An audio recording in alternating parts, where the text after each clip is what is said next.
Un saludo a todos. En esta ocasión, el equipo 1 abordará el tema de elección del método y diseño de la investigación. El contenido que abordaremos será una breve introducción. Hablaremos sobre los diseños no experimentales, los diseños experimentales, las causas de la invalidez de la experimentación, conclusiones y referencias.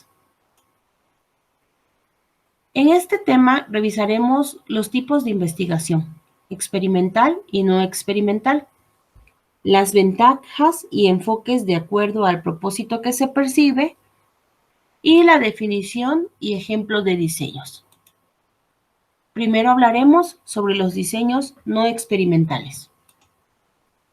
Como características, este tipo de diseño no manipula las variables, se limita a observar los fenómenos, respeta el contexto natural, analizan los eventos tal como suceden, por lo tanto, se manejan variables reales y generan mayor validez externa, por lo que se pueden generalizar los resultados a otros individuos y situaciones comunes. Dentro de esto encontramos los diseños transversales, también llamados transseccionales. Estos recolectan datos en un solo momento, permite describir las variables y analizar la incidencia e interrelación en un momento dado.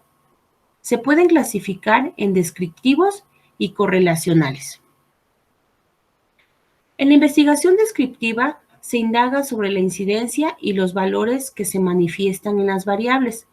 Por lo tanto, permite medir un grupo de personas u objetos y proporcionar una descripción de estas.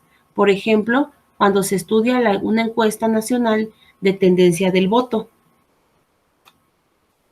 En la investigación correlacional se busca describir las relaciones existentes entre las variables. Estas tienen como objetivo establecer un grado de relación. Por lo tanto, primero se miden las variables y luego se estima la correlación mediante prueba de hipótesis o aplicación de técnicas estadísticas. Por ejemplo, si se pretende determinar la relación entre atracción y confianza en el noviazgo. Los diseños longitudinales son aquellos que recaban datos en diferentes puntos del tiempo. Realizan inferencias acerca de la evolución de problemas de investigación o fenómenos y determinan causas y efectos. Se pueden dividir en tres tipos: diseños de tendencia, diseños de análisis evolutivo de grupo y diseños panel. En los diseños de tendencia se analizan los cambios al paso del tiempo, ya sea en alguna categoría, concepto o variable. En este tipo de diseño, la atención se centra en la población o universo, donde los participantes o casos de la investigación no son los mismos, pero la población sí. Por ejemplo, si se busca analizar la manera en que evoluciona la percepción sobre tener relaciones sexuales premaritales en mujeres jóvenes adultas en un rango de edad de 20 a 25 años en Valledupar, Colombia, de la fecha al año 2024. En este caso, sabemos que las mujeres aumentan su edad, pero siempre habrá una población de mujeres de esas edades en tal ciudad. Por lo tanto, las participantes seleccionadas sí cambian, pero el universo se mantiene. En los diseños de evolución del grupo se examinan cambios a través del tiempo en subpoblaciones o grupos específicos. En este caso se hacen seguimientos a estos grupos y se extrae una muestra cada vez que se recolectan datos. Para el caso de los diseños panel, estos son similares a los de tendencia y la evolución de grupo, solo que los mismos casos o participantes son medidos o observados en todos los tiempos o momentos. Hablemos ahora de la investigación experimental. Es donde una de las variables no comprobada es manipulada y controlada. Con esto se busca describir en qué modo o por qué causa se produce una situación. Aquí es importante tener en cuenta que el investigador conoce en buena medida la naturaleza del fenómeno que investiga. Los pasos a seguir en una investigación experimental es, primero, decidir cuántas variables independientes y dependientes se van a trabajar, en qué nivel o modalidad de manipulación se va a trabajar, se debe diseñar un instrumento para medir las variables dependientes, se debe seleccionar una muestra, en el caso que sean individuos, pues se deben de reclutar, se debe seleccionar el diseño experimental o cuasi experimental que se va a aplicar, se debe planear cómo se van a manejar los casos o a los participantes. Cuando hablamos de experimentos puros, se deben dividir al azar o emparejarlos. Y por último, se deberán aplicar prepruebas, tratamientos y postprueba. Aunque esto varía dependiendo el tipo de diseño que se seleccione. Por ejemplo, en los preexperimentos se tiene un bajo nivel de control y una baja validez interna y externa. ¿Por qué? Porque el investigador no puede saber con certeza, después de haber llevado a cabo la investigación, si los efectos producidos en la variable dependiente se deben exclusivamente a la variable independiente o al tratamiento aplicado. Cuando se tiene un grupo y una medición, se procede a administrar un estímulo o un tratamiento a un grupo. Se aplica una medición en una o más variables para observar cuál es el nivel del grupo en estas variables. En este caso no hay manipulación, ni referencia previa, ni grupos de comparación. No hay seguridad de la casualidad y no hay control en las fuentes.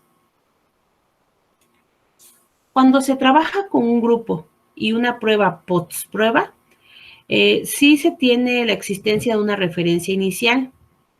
Se procede a aplicar el estímulo, sin embargo, no se tiene causalidad, manipulación ni un grupo de comparación. En este caso pueden aparecer varias fuentes de indagación interna. En ocasiones, este tipo de diseño se aplica en un solo individuo. En el caso de los experimentos puros, donde se logra control y validez externa, se cubren dos requisitos. Primero, la existencia de un grupo de comparación y equivalencia de grupos. En este caso se pueden abarcar una o más variables dependientes e independientes. Se pueden utilizar pruebas y postpruebas. Las postpruebas siempre serán necesarias para determinar el efecto de las condiciones experimentales.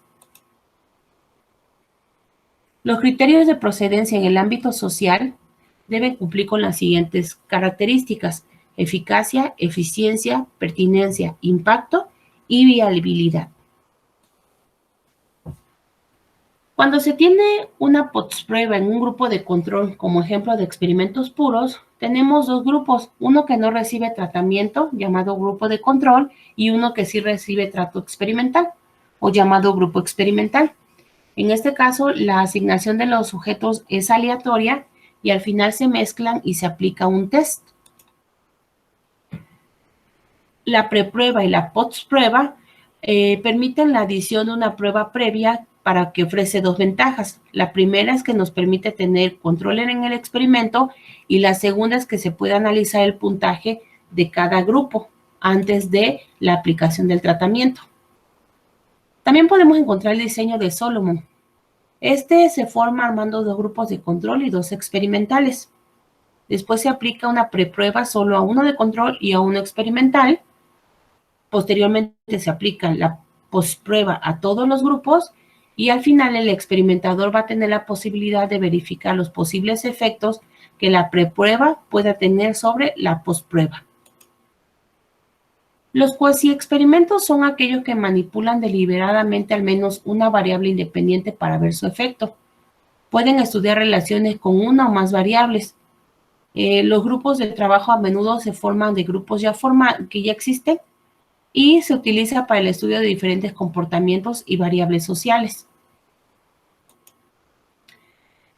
Podemos encontrar muchas causas para la invalidez de la experimentación, entre los que podemos mencionar la historia, la instrumentación, la regresión estadística o la interacción entre la selección y la maduración.